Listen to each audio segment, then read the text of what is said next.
everybody, this is Matt Cameron, Region 4 Outreach and Communications Coordinator for TWRA, and today we are talking basic tips on how to help you be successful in the turkey woods this spring. I'm here with Mitchell Johnston of Dead End Game Calls and a good friend of mine, J.R. Adkins, and both of these guys are serious outdoorsmen and very serious turkey hunters, so we're going to interview them and see if they can help you bag you a spring gobbler this year.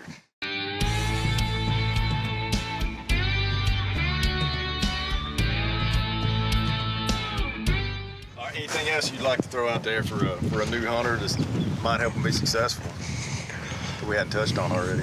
One of the biggest calls that is used during the turkey woods is those mouth calls that you brought out. And we were talking earlier, you and I was talking about how you blow air down the calls and how they make a different call and different cuts. And, you know, we make different styles and things of mouth calls, and we've got bat wing cuts and shipwrecks and ghost cuts and split V's and you name it. Well, one of the things that you and I was talking about, that ghost cut didn't really fit you.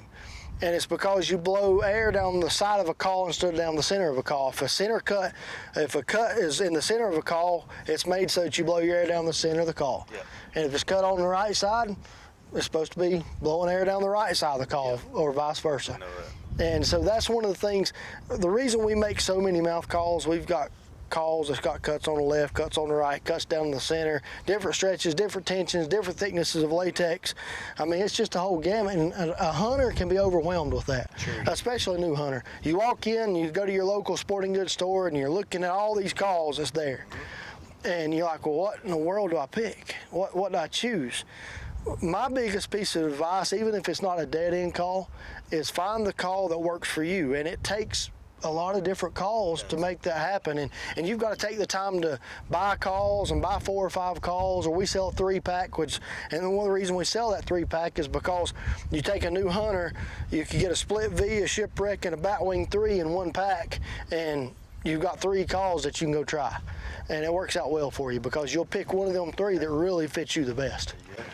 And everybody's palate's different. I mean, Mitch raised me a call a while ago, and the first thing I did is I got a knife and I trimmed the edge around. I trimmed some tape off of it because over the years I've learned that's what fits my palate. You know, a normal call out of the pack, I lose air, I lose compression up against the roof of my mouth because it goes over the call.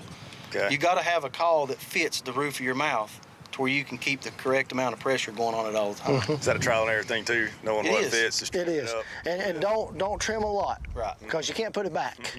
You can always take off more. Yeah, that's exactly right. You can always you can always take more off, but you can't put no more tape back on there. So if you start trimming, just make sure, like, you take a call. Here's my signature call that we make, but you see the arch of the call.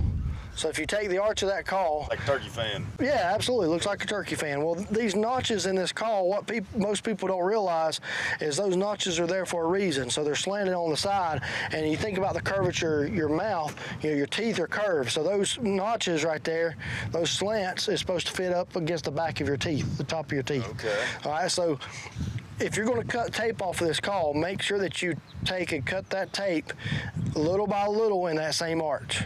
All right, that's arch for a reason. It keeps air coming across that latex the right way. Okay. Yeah. And they probably hadn't zoomed in on that, but if you look, mine doesn't have the arches. Over the years, I've learned my cut is at the base of the arches. That's what fits my mouth the best. So it makes it so much easier. I can trim mine down, and I know this is going to fit.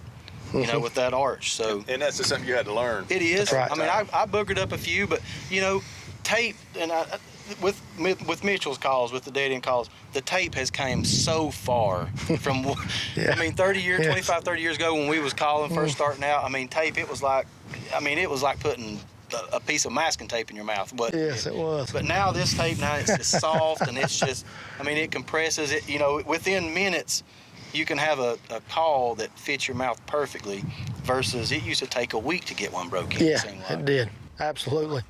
And one of the things that I like to do now, I'm really blessed. I mean, we're so in tune with turkey hunting and turkey calls, and I mean that's part of our livelihood. You know, that's our business.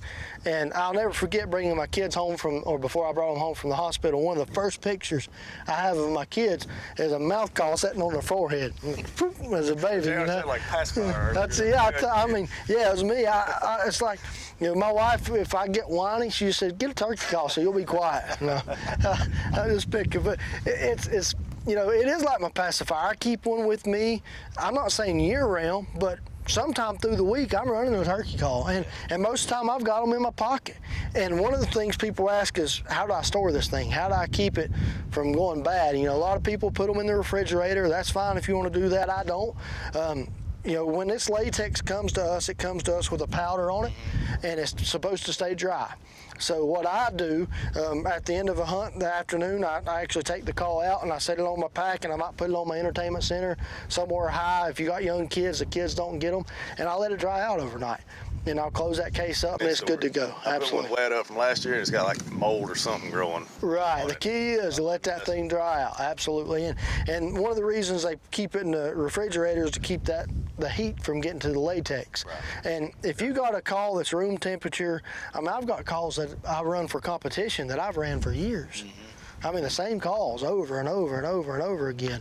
And I didn't really have time to practice for the Nationals this year. And I went to my bag from last year, and I was like, well, they ought to be good enough. And I just picked some calls out that was a year old and went on stage and ran them this year. But we used to put paper clips and you know, if you put a metal paper clip in one and you leave it in there a little time, it ends up rusting. You know what I'm saying? So we've used plastic paper clips. I mean, call companies in the past have made, you know, spacers, reed spacers over the years, but to separate them. Yeah, keep them separated. Oh, I got you. Yeah, keep them separated.